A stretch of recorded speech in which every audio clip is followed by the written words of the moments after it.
केवल ये वचन एक स्टैंडर्ड है जो आपको बताता है कि प्रभु आपसे खुश हैं या नहीं।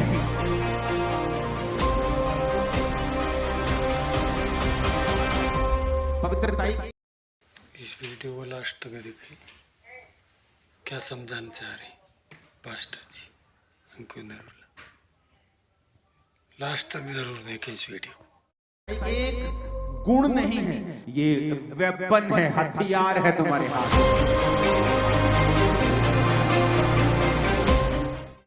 हालेलुया। तो जब आप अपना शरीर जो है परमेश्वर को देते हैं और वो आपके शरीर का इस्तेमाल करता है, किस तरह से आप प्रार्थना करना शुरू करते हैं। आपको पता चलता है कि आप एक जीवित चर्च के एक मेंबर हैं, आप उसका एक हिस्सा हैं, और आप जब चर्च में जाते हैं तो उस हिसाब से परमेश्वर आपको प्रार्थना करने के लिए कहता है। और जब आप प्रेयर करना स्टार्ट करते हैं, परमेश्वर आपको बरकत देता है, क्योंकि यही आपके बुलाने का परमेश्वर का मकसद है।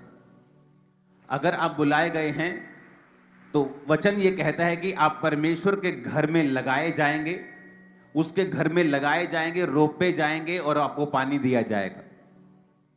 जब आप परमेश्वर के घर में लगाए जाएंगे तो आपका फल जो है परमेश्वर के घर में आना चाहिए। यानी आपका जीवन, आपका गिफ्ट, आपकी ताकत, आपका संसारिक गिफ्ट, संसारिक पहुंच, हर एक चीज का फायदा परमेश्वर के घर को, परमेश्वर के राज्य को होना चाहिए। और यह मकसद होता है आपका जीवित चर्च के साथ जुड़ने का। क्योंकि अगर आप जीवित चर्च के साथ नहीं जुड़े होते तो वहां पर फिर जहां आप होते हैं वहां परमेश्वर का प्लान नहीं होता, वहां परमेश्वर का दर्शन नहीं होता। जब दर्शन नहीं होता, आपको उस हिसाब से होमवर्क नहीं मिलता, असाइनमेंट्स नहीं मिलती, काम नहीं मिलते।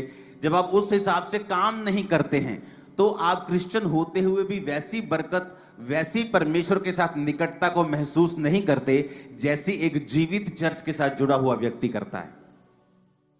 कितने मेरी बात को समझ रहे हैं? इसीलिए सिर्फ आप जीवित चर्च जा रहे हैं ये इंपॉर्टेंट, सबसे इंपॉर्टेंट नहीं है। अब आप जीवित चर्च में चले गए, ये पहला स्टेप था। अब आपको आगे आना होता है। कोई इवेंजलिस्ट टीम में है, कोई काम कर रहा है, कोई बो रहा है, कोई प्रार्थना कर रहा है, कोई उपवास कर रहा है, और आपको परमेश्वर के कामों को, दर्शनों को जो परमेश्वर अपने दास को देता है या आपको देता है, इस विजन को, मिनिस्ट्री को देता है, उसके हिसाब से प्रार्थना करना, उसके हिसाब से उपवास रखना, उसके हिसाब से बोना, उसके हिसाब से अपने काम करने। अगर आपको कोई गिफ्ट है, आप सीए हैं, आप उस हिसाब से आप काम भी करते हैं, प्रार्थना भी करते हैं, दर्शन के साथ जुड़ते भी हैं, और फिर परमेश्वर आप पर बरकत देता है। क्योंकि फिर आप एक वैल्यूएबल मेंबर होते हैं उसके घर के, एक ऐसी गाड़ी बन जाते हैं जिसे अगर रोज एक ऑनर इस्तेमाल करता है तो वो उसकी टाइम पर सर्विस भी कराता है, वो उसको साफ भी रखता है, वो उसको बचा के भी रखता है। तो आपकी वैल्यू परमेश्वर की निगाहों में उतनी ही है जितना आप उसके राज्य के लिए काम करते हैं। आप उसके राज्य के लिए जितने मूल्यवान हैं, परमेश्वर की निगाह में आपकी वैल्यू भी उतनी ही है। कितने मेरी बात को समझ रहे हैं? इसलिए आपने बहुत बार ये नोटिस किया होगा, जो लोग सेवकाई में होते हैं, इनडायरेक्ट जो ज्यादा सेवकाई में जुड़े होते हैं, आप देखना उनकी लाइफ में हीलिंग, उनकी लाइफ में डिलीवरेंस दूसरे लोगों के मुकाबले कहीं अधिक स्पीड से होती है, कहीं अधिक जल्दी से होती है। दूसरे लोगों के मुकाबले उनकी लाइफ में जो बरकत है वो कहीं अधिक तेजी से और ज्यादा होती है, क्योंकि वो परमेश्वर के राज्य के लिए मूल्यवान होते हैं। कितने मेरी बातों को समझ रहे हैं? अब शैतान जब आपको धोखा देता है, वो आपको धोखा देता है झूठ के द्वारा।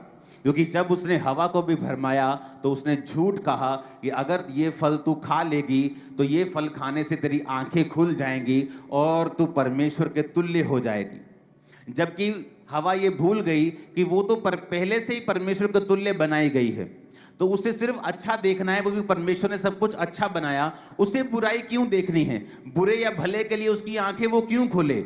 लेकिन शैतान ने, बाइबल कहती है, उसे भरमाया, हवा ने वो फल खाया और अपने पति को भी खाने को दिया और वो गिर गए, बाइबल कहती है। उसके बाद कर्स आए।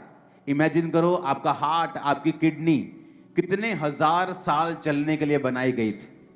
आज जो 40-40 साल, 30-30 साल में लोगों को हार्ट अटैक आ रहे हैं, 50 साल में अपने आप को बूढ़ा मान रहे हैं लोग, लेकिन आपको ऐसे नहीं बनाया गया था। इमेजिन करो आदम की उम्र अगर वो 930 साल उसकी उम्र रही होगी, तो गिरने के बाद 900 साल की उम्र है उसकी। देखो जब वो गिर गया पाप में, इमेजिन करो अगर वो पाप में नहीं गिरता तो कितने हजार साल उसकी उम्र परमेश्वर ने बनाई होगी। शायद 5000 साल, 10,000 साल, मैं नहीं जानता कितनी, लेकिन इमेजिन करो अगर गिरे हुए की उम्र 900 साल थी तो जागे हुए की और जीवित की उम्र कितनी होती। इमेजिन करो आपका हार्ट, आपकी किडनी 900 साल, हजार साल, तो कम से कम गिरे हुए व्यक्ति की बात कर रहा हूं। इमेजिन करो 2000, 2500, 3000 साल चलने के लिए आपके हार्ट को बनाया गया था। आज कोई बिल्डिंग देख लो, 200 साल नहीं निकलते किसी बिल्डिंग के। आप दुनिया का सबसे महंगा प्लेन भी आज ले लोगे 600 करोड़, 700 करोड़ का, 20 साल बाद वो भी पुराना लगने लग जाता है, सिर्फ 20 साल में। तो इमेजिन करो आप कितनी आपकी वर्थ है कि आप इतने सालों के हो जाते हैं और आपका हार्ट वैसे ही काम करता है, किडनीज वैसे ही काम करती हैं, सब चीजें वैसी ही काम करती हैं। कितना स्ट्रॉन्ग मैकेनिज्म है जो परमेश्वर ने बनाया। इसलिए बाइबल कहती है बुद्धि परमेश्वर से निकली है। दुनिया का सबसे बड़ा कंप्यूटर किसने बनाया? इसी बुद्धि ने, इसी इंसान ने बनाया। अगर वो मंगल पे भी जा रहा है तो किसकी वजह से? उसी बुद्धि की वजह से जो परमेश्वर ने दी है, उसी दिमाग की वजह से। तो इमेजिन करो परमेश्वर ने कितना शानदार आदम को बनाया था। लेकिन वचन कहता है आदम का बेटा हाबिल, आदम का बेटा कैन, दोनों एक दूसरे, जो हाबिल था वो उसकी भेंट ग्रहण हुई क्योंकि वो परमेश्वर के सामने धर्मी था। कैन की भेंट ग्रहण नहीं हुई क्योंकि वो करप्ट था। कैन ने हाबिल को मार दिया, मर्डर हो गया, क्योंकि वो ब्लड का पाप जो था, जो आदम और हवा के कारण उनके वंश में गया, वो पापी ब्लड से ही थे और मर्डर किया, और उसके बाद उसको वहां से भागना पड़ा। वचन कहता है कि इंसान